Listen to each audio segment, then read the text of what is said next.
contracción, le llamó shrinkage necrosis. Y eso se le llamó así porque en microscopía se veía cómo, a pesar de que la célula mantenía su integridad, las estructuras internas, sobre todo el núcleo, se contraía y manteniendo sus formas membranosas, inclusive las estructuras internas, se dividía el núcleo en pedazos, se contraía y por contracción se salían en pedazos.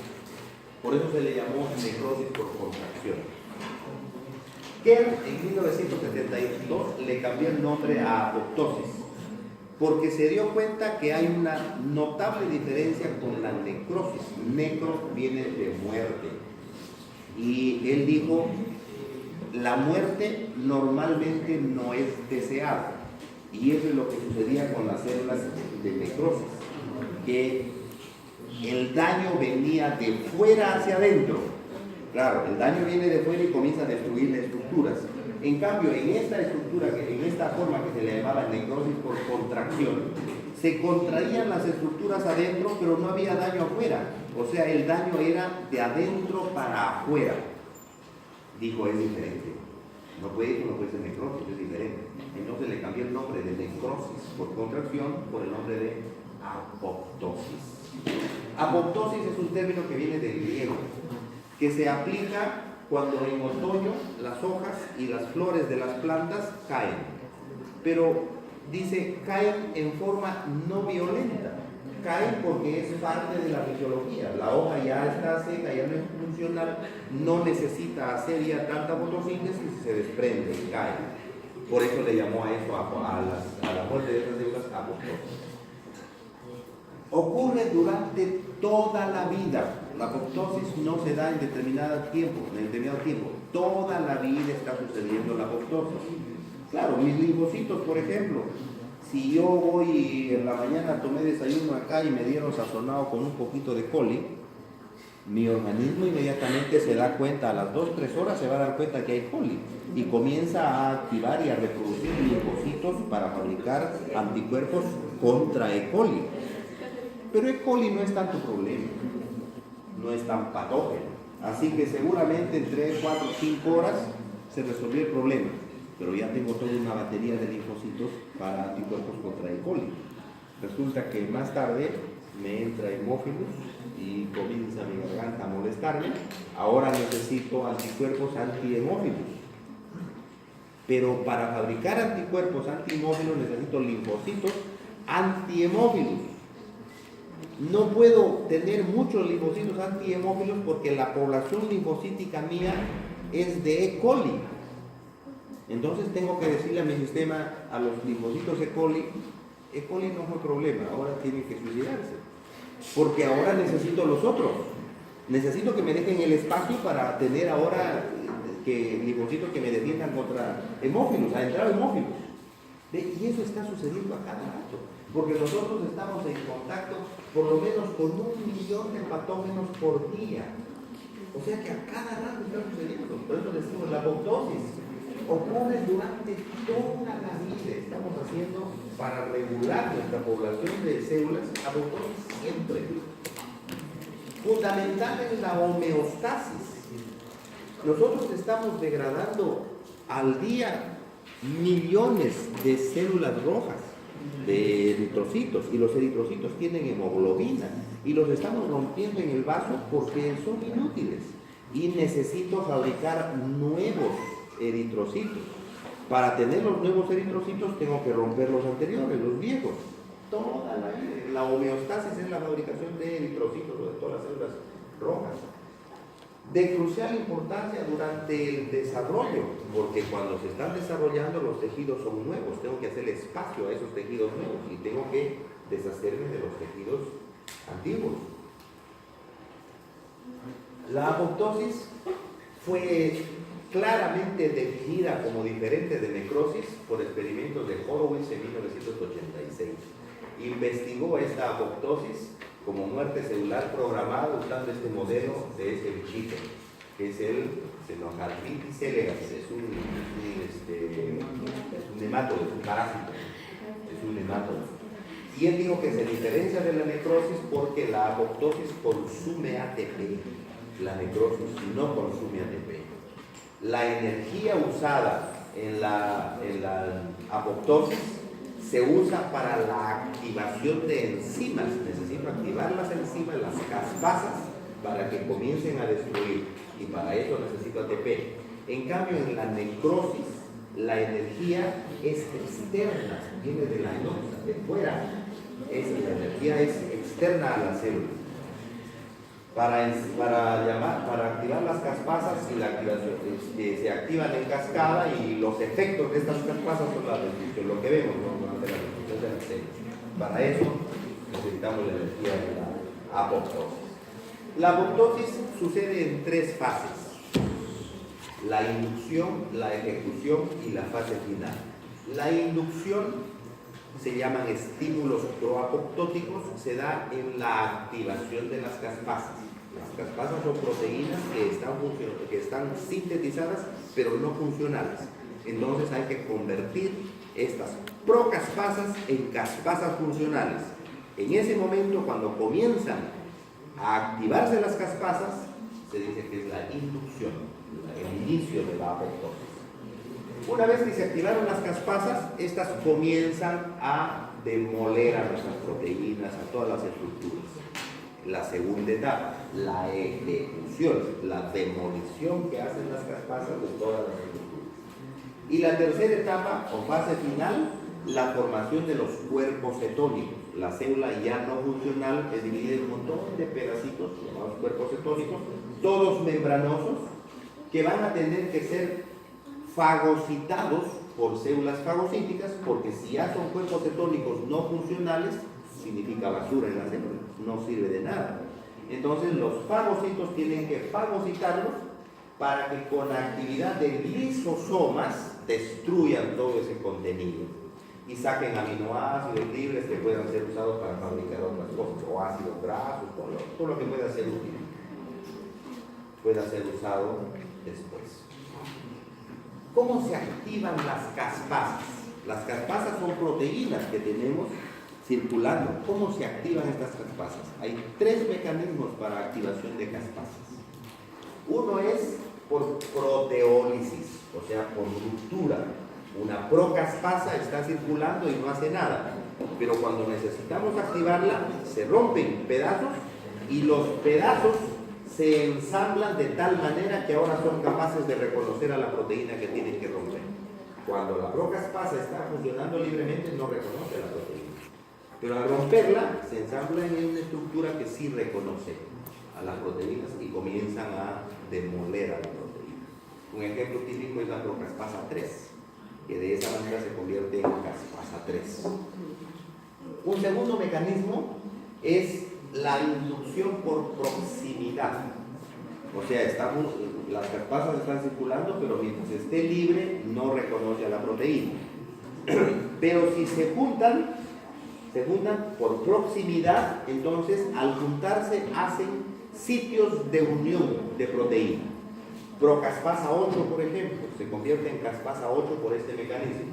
Una sola no reconoce a la proteína, pero se unen 1, 2, 3 unidades y ahora sí reconocen a la proteína.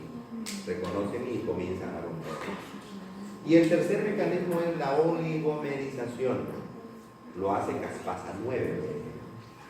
Esta es una proteína, la procaspasa, que circula como subunidad. Entonces varias de estas tienen que unirse para hacer el sitio de reconocimiento, y cuando comienzan a unirse se ensamblan y forman estructuras que ahora reconocen a las proteínas y comienzan a romper la proteína.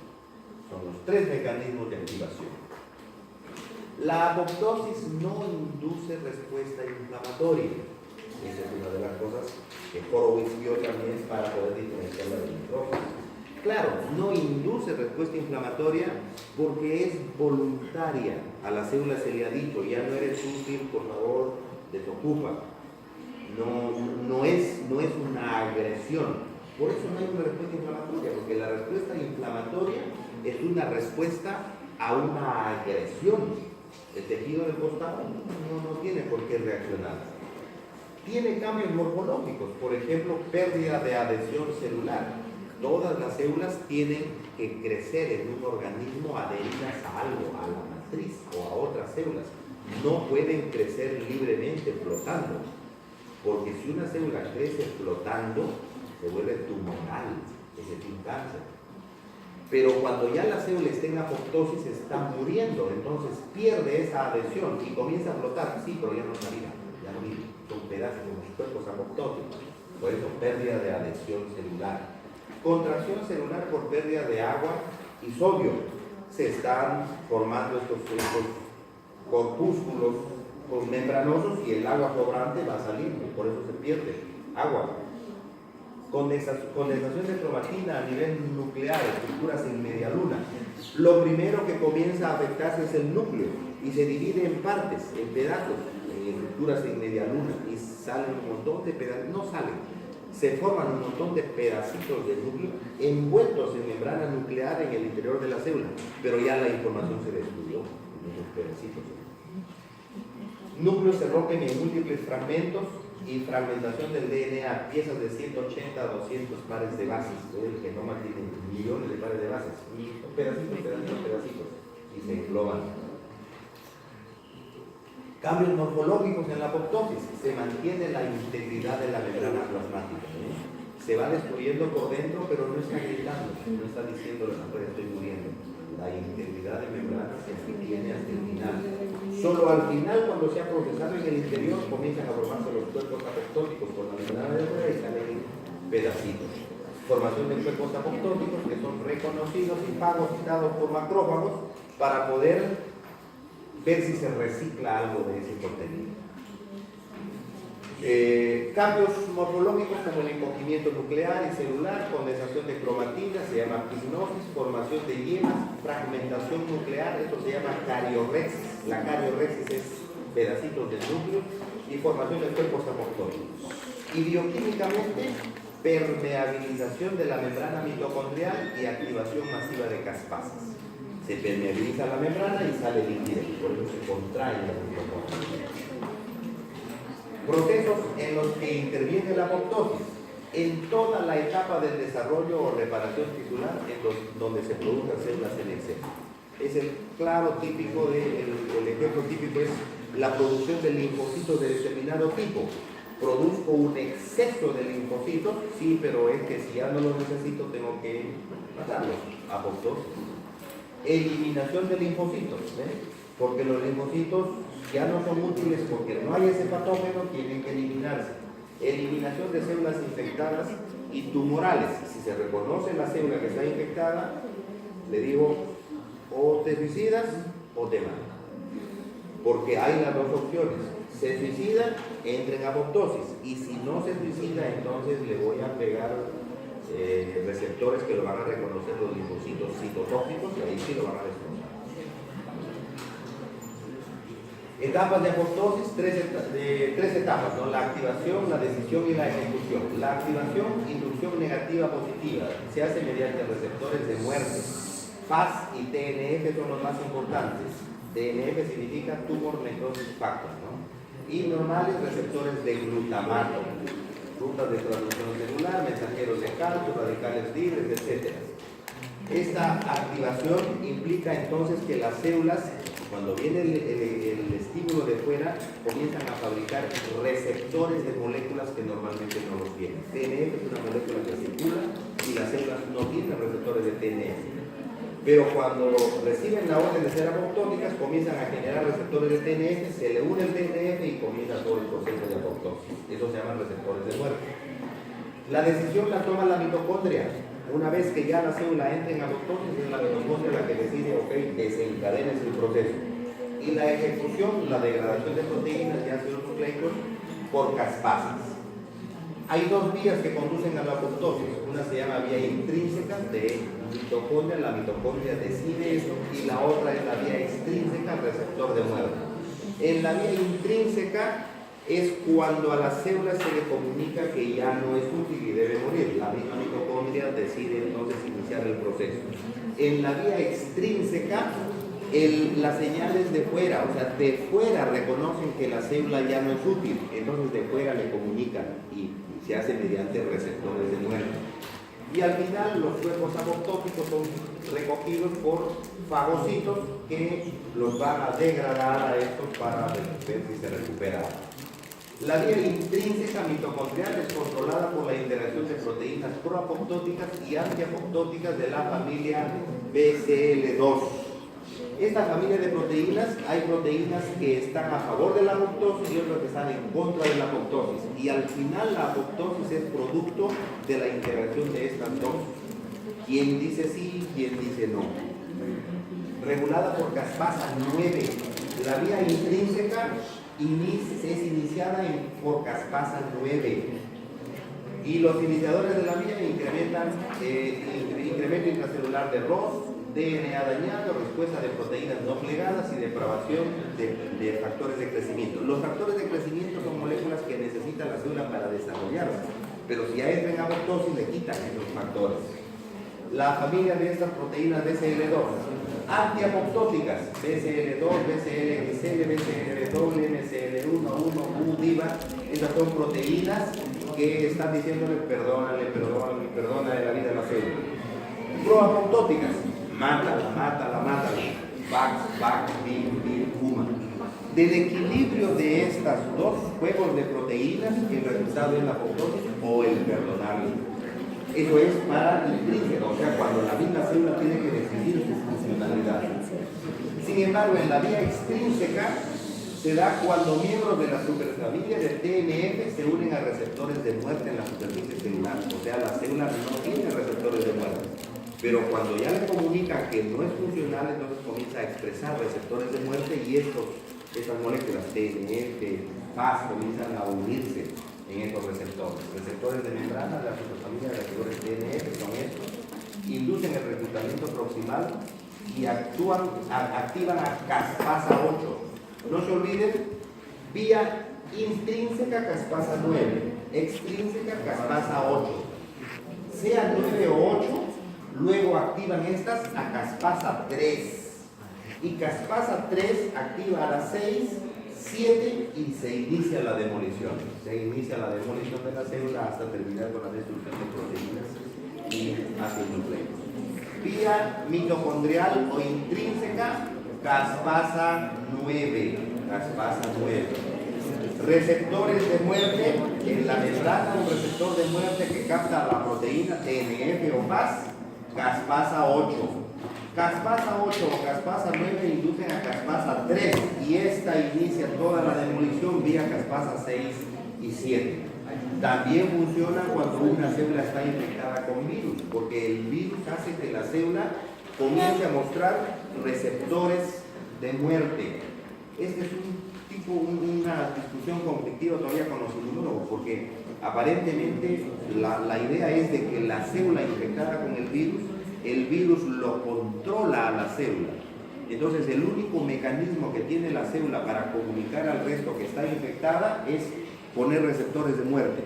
Ya sabe que con esos receptores de muerte está diciéndole maten porque estoy infectada, no sirve. Sí, pero es el único mecanismo que tiene. Entonces pone receptores de muerte y va a entrar a apoptosis. La necrosis, las células sufren daños como quemaduras, accidentes, radiaciones, trauma, que pueden ser físicos, químicos o biológicos. En la necrosis, las características morfológicas son diferentes: edema nuclear y mitocondrial, se hincha el núcleo y la mitocondria, formación de prolongaciones en la superficie celular, desagregación de ribosomas, se desprenden del retículo rugoso los ribosomas. Hay un burbujeo en la superficie celular por la actividad de oxígeno. El oxígeno le sale como gas. Necrosis viene del cadáver, griego, respuesta a una noxa externa.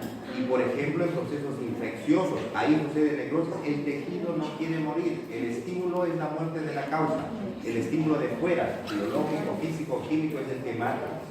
La muerte celular es por agresión externa, física, químico, biológica, quemadura, infección, etc. Una gran respuesta inflamatoria, lógico, está protestando la célula, por eso inflama. Cambios generalmente se hacen de afuera hacia adentro, el daño en membrana, por eso hacia adentro. En apoptosis es al revés, la membrana está íntegra, el núcleo comienza a fragmentarse. Por eso es diferente, también tiene tres fases, ¿no? hasta la primera fase, hasta llegar a una zona donde llega al punto de no retorno. Hay cambios cuando es agresivo, pero hay que ver si la célula puede recuperarse. Pero si llega al punto de no retorno, ya no, la orden es tiene que morir. Y entonces vas acá, ya se rompe la membrana afuera y se destroza la célula. Entonces, en necrosis hay daño en la membrana, en apoptosis no. Salen los cuerpos apoptóticos que van a ser después fagocitados. Igual acá, lo mismo, bien, en necrosis, los cambios adentro y después finalmente la membrana dañada y la célula sale por pedazos, se va desmembrando. En cambio, en apoptosis no, se estrangulan y salen, se forman los cuerpos apoptóticos, pero todos membranosos, no hay ruptura.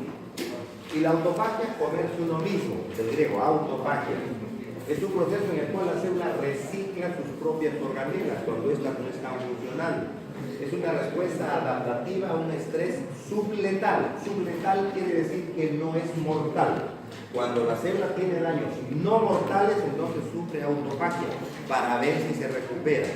Por supuesto, si después de la autofagia no se recupera, entonces la autofagia va a terminar en la destrucción total de la célula, porque no es funcional. Es una respuesta adaptativa y participa en supresión del crecimiento del tumor, supresión de proteínas tóxicas mal plegadas, eliminación de microorganismos o presentación de antígenos. Por ejemplo, se hace autofagia en todo momento, en época embrionaria sobre todo. Nosotros cuando estamos formando fetos todavía tenemos membranas interdigitales y sin embargo estas van eliminándose hasta terminar con los dedos libres.